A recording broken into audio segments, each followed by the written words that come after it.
حضرت صاحب آپ کی طرف آؤں گی، 2 سال سے مسلم لیگ نون کی حکومت ہے اور تمام ناکامیوں کا ملبہ جو ہے ابھی تک جو ہے وہ ماضی کی حکومتوں پر ڈالا جا رہا ہے اور 1000 ارب اب بھی وہ کہہ رہے ہیں کہ ادھار لینے کی ضرورت ہے. کہاں پر جو ہے بیرونی سرمایہ کاری کی راہ میں جو حائل رکاوٹیں ہیں؟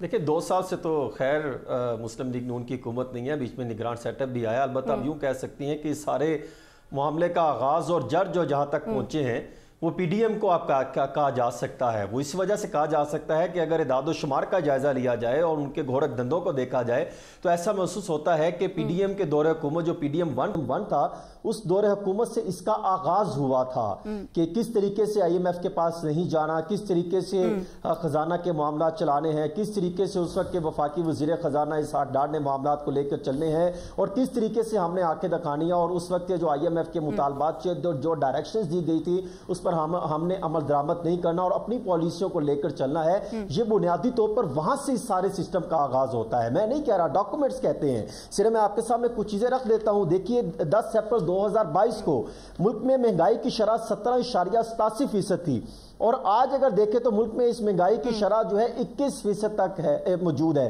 اور اس سے پہلے اگر درمیان میں آپ دیکھیں تو کتنی 37 اور 38% تک بھی گئی ہے.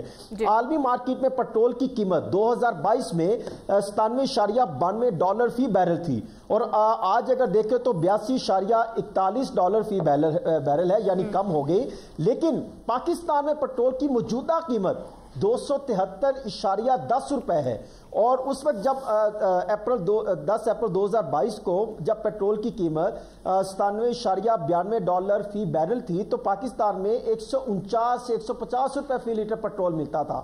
آپ اندازہ کریں یہاں پر کوئی بس مینجمنٹ دکھائی دے رہی ہے.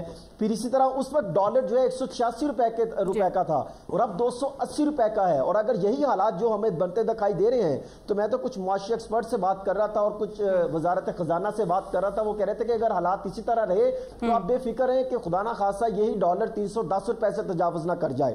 اسی طرح تحریک انصاف کی حکومت جب تھی یعنی 10 اپریل 2022 کو جب اگر آپ دیکھیں تو معاشی ترقی کی شرح نمو 5.57% پر تھی اور آج 2.38% پر ہے. بجلی کے بل آپ دیکھیں دگنا ہو گئے، حالات کہاں سے کہاں چلے گئے، ٹیکسز کی بھرمار ہو گئی اور عوام جو ہے اس کی آمدنی نہیں بڑھ سکی.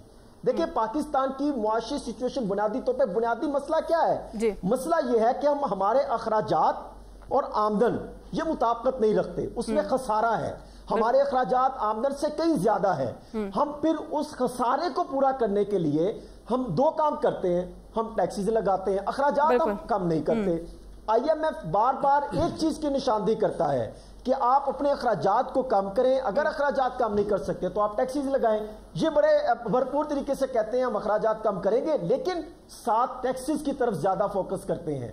دیکھیں میں بڑی ایک سادی سی ایگزامپل ہے کہ اگر آپ آنکھیں بند کر لیں اور آنکھیں آپ اٹھا کے اپنے پیٹ پر لے آئیں تو پھر اپنی پیٹ کی فکر ہوگی. عوام آنکھیں تو آپ کچھ نہیں دے سکیں گے، اپنے پیٹ کو ہی دیکھیں گے. مجھے تو ایسا لگتا ہے کہ ہمارے حکمران صرف اپنے پیٹ کی فکر کرتے ہیں اور جو آنکھیں جو دی ہیں جو سامنے دیکھنا ہے، عوام کے جو معاملات دیکھنے ہیں، ملک کے معاشی حالات کو مد نظر رکھنا ہے، اس سے وہ بالاتاک ہو جاتے ہیں، نظر انداز کر دیتے ہیں.